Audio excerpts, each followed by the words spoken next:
Girl, I can't lie.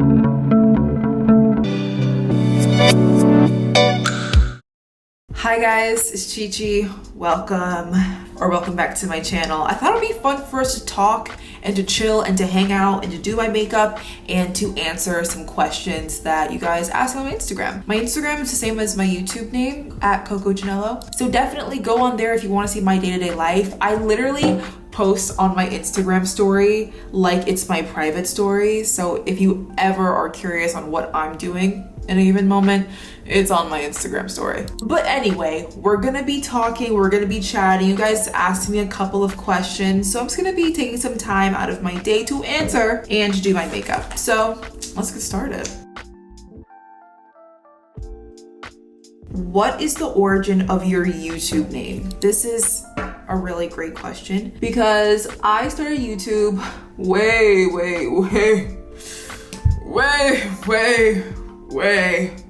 a long time ago, basically. I started YouTube a while ago. I was 13 when I posted my first YouTube video. And I remember being in 7th grade and I was talking to my friends at the time and I was like, yeah, I think I want to start a YouTube channel, but I don't know what my YouTube name should be. Because at the time, like everyone's YouTube name was not like actually their name. It was always some sort of like cool name or something. So I was like, what should my name be? And I was in library with my friend and I was like, well, I want my YouTube channel to be like makeup and fashion and stuff. And she was like, what about you do Coco Chanel? And I was like, is that really a good idea? But then I was like, you know what? Let's do a little that name. Let's do like Coco Chinelo because that's literally my name. And I was like, oh my god, so cute. And that's how I got my YouTube name. And to this day, I do not regret having a YouTube name. I'm so happy that I have a YouTube name and not like my actual name, because if you like look my name up on the internet, you won't find anything about me. But if you look up Coco Chinelo, you will find everything about me. And it will come in handy soon, so. What's one thing you underestimated as you're adulting? Yeah, I would definitely say the hardest thing about adulting is making friends. And I feel like the reason why making friends in your 20s is so hard is because basically up until this point in your life, like you've made your friends like based off of like proximity. Like you've made your friends in school, you've made your friends on your soccer team, like you've made your friends that way. And you know, through school and through soccer practice, you're kind of like forced to be around them all the time. So it's just natural for you to make friends with them. But basically like in your adult life, you're not really forced to be around anyone. So if you want to be around people, you have to like go out and seek it, and that's how you make friends. And that is something that I learned in my 20s, and once I learned that, I started implementing that into my life. A lot of people suggest that you just go out and just continue doing the things that you like to do, and then you'll make friends doing that. But personally, that didn't really work for me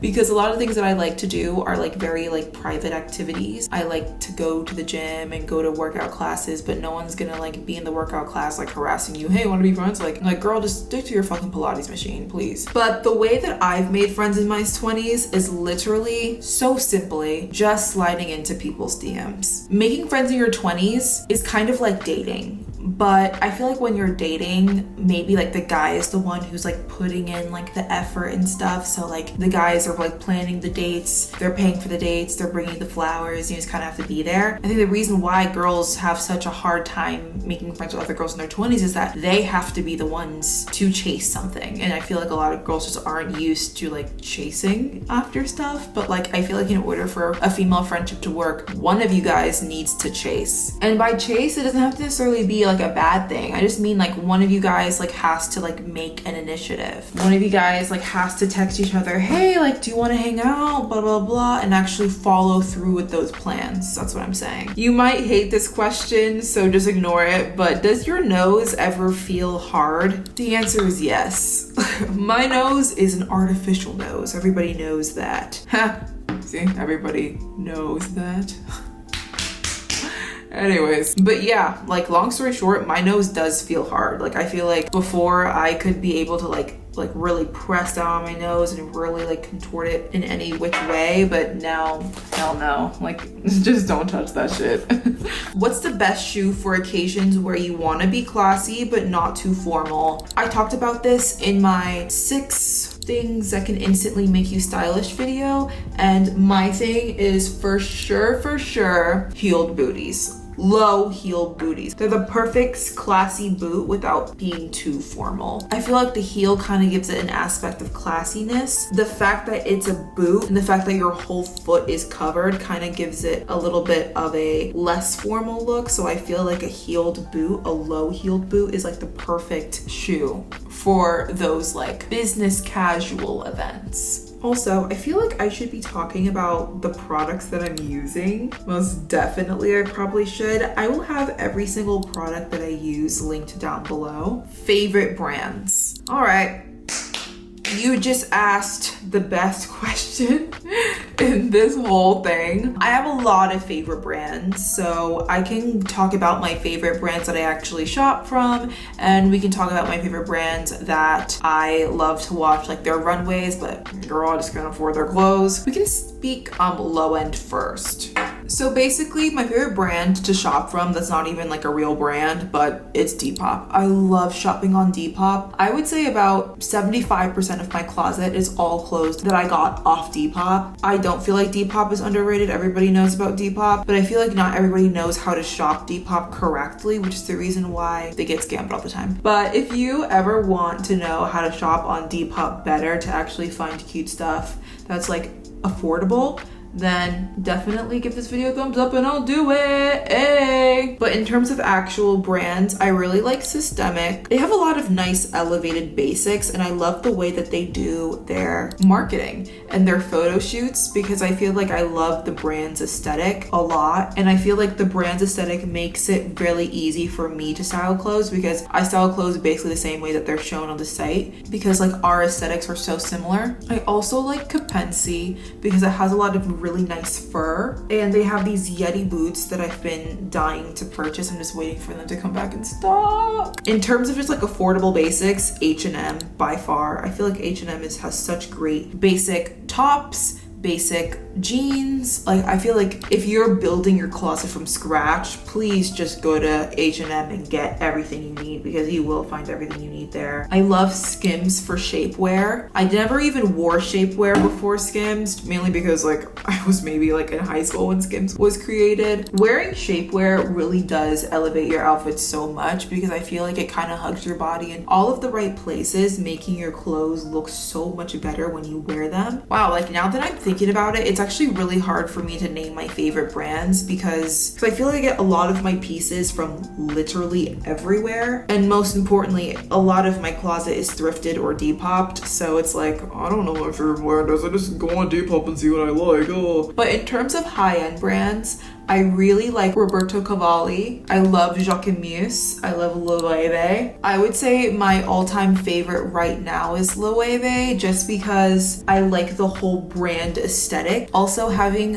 an it girl like Taylor Russell be the face of your company is just like so iconic, because I love Taylor Russell so much. I feel like Loewe looks are like equally practical but also like a little bit crazy, like their leather bomber jacket that went viral last year. When I also like their teddy bear coat that they just came out with. Oh my gosh, if anyone ever got me that, I think I'd love you forever. Yeah, I feel like Loewe is definitely my favorite, but after Loewe, definitely Jacquemus. After Jacquemus, Roberto Cavalli. After Jacquemus, Diesel. I fucking loves Diesel. I feel like I never really paid attention to Diesel. I actually didn't even know about Diesel for a very long time. Maybe not even until like quarantine is when I found out about Diesel. But wow, their runways, that's like an experience. To be invited to one of their shows would be like a dream come true. But yeah, I love, what'd I say? Loewe, Jacquemus, Diesel, Roberto Cavalli. Jacquemus always has really nice runway. I always like their shows. What is a show you can watch over and over and over again and never get bored of? The Vampire Diaries. Ah! That show is literally the best show to ever exist in the history of the universe. It is so well written.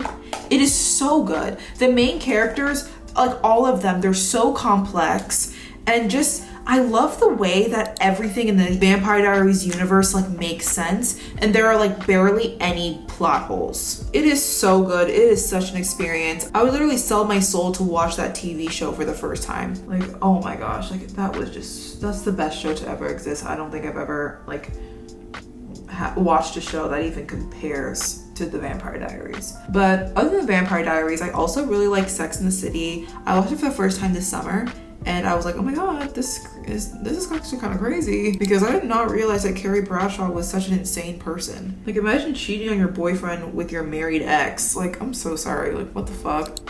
I'd drop you like a fly. And like, I just felt like she was a little bit too grown to be acting like this. Like, why are you acting like this at fucking 35? Like, you're old as fuck. Like, what the hell? Like, please.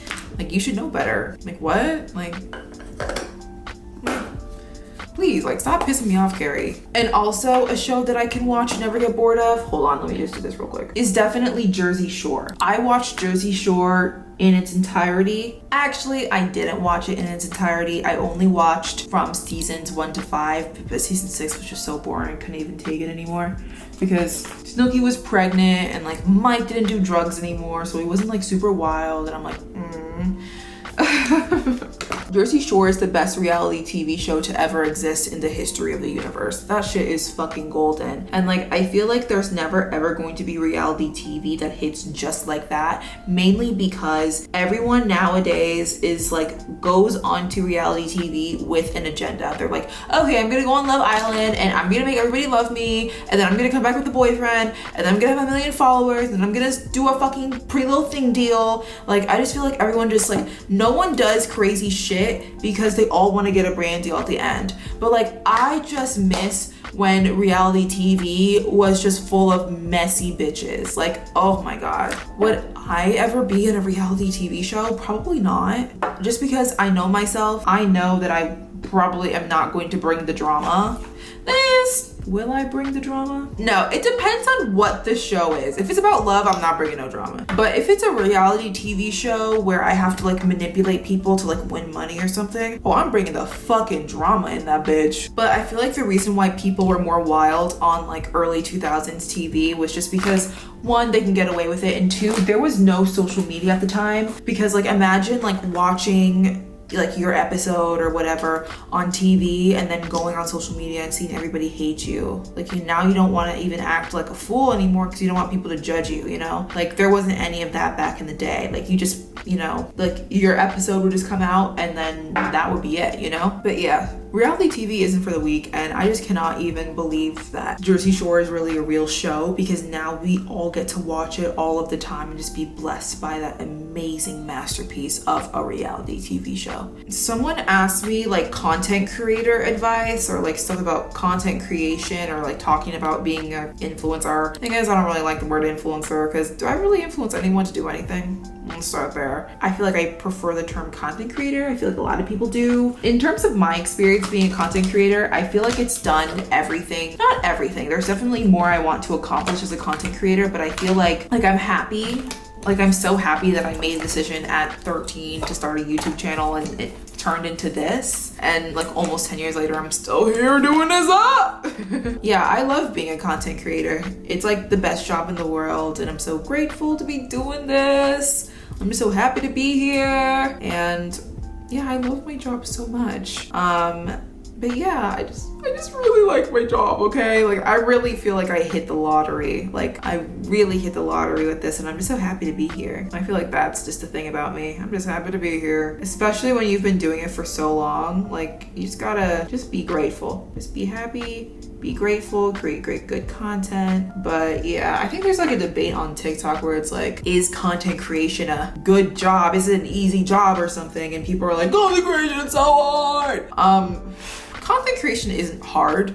I don't think it's a hard job. I think the pros of being a content creator literally outweighs the cons all the time. I feel like the hardest part of being a content creator, especially if you're like in a lifestyle space, is the fact that your life is so intertwined with your work. I feel like that's the best thing about being a content creator, but also the worst thing about being a content creator. Best part, because it makes doing your job pretty easy. All you have to do is just like live your life and record it along the way. So that's pretty easy. But also when it comes to, you know, people growing grow and people change as people, and that's a normal thing to do. But I feel like when you're a content creator, there's a part of you that really can't change because your followers don't want you to change. They want you to be that person that they subscribed to all those years ago. So it's like really weird. Like there's a lot of like, I feel like the pros outweigh the cons most definitely, but I feel like being a content creator and like sharing your life on the internet and stuff, it's definitely like a weird experience that not a lot of people can relate to. Yeah, it's like kind of weird. But personally, I've never like felt like that as a content creator. I feel like I've always liked my job. I've always loved my job. I've always been appreciative of this. I've always been grateful. Like I don't really think my job is like hard per se. I just feel like it's just time consuming. It just takes up a lot of time. All good things take up a lot of time, so it's fine. Who are your fashion inspirations?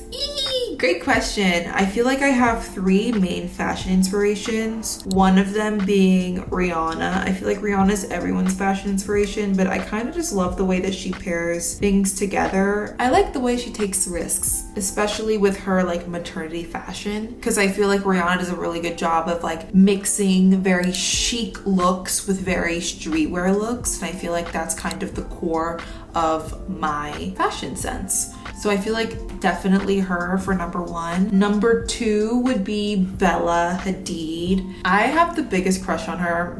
I'm not sure if it's obvious, but I do love me some Bella Hadid. She just looks great in everything she wears. She just exudes confidence. Like I said, and I still stand by my statement, Bella Hadid is like the epitome of like female gaze. So like anything that she does, I like am obsessed with, and I love her style. I love the quirky elements of her style the most. And last but not least, my style inspiration is the late Aaliyah, mainly because of her streetwear and her early Y2K looks. And I love the way she was so poised with everything that she did. Like she may have like dressed like a tomboy, but like she had this like nice like elegance to her that I really liked a lot.